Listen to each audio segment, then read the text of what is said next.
oración final.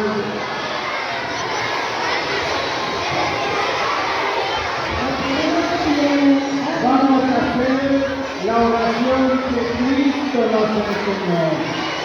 Digamos todos juntos: Padre nuestro que estás en el cielo, santificado sea tu nombre.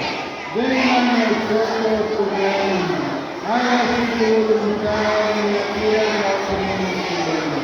Danos hoy nuestro pan de cada día. Perdona nuestras ofensas, como también nosotros perdonamos a los que nos ofenden. No nos dejes caer en tentación y líbranos del mal. Amén.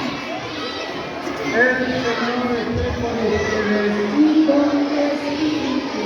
Que la bendición de Dios Todopoderoso, el Padre, Hijo y Espíritu Santo descienda sobre ustedes y les acompañe siempre. Amén.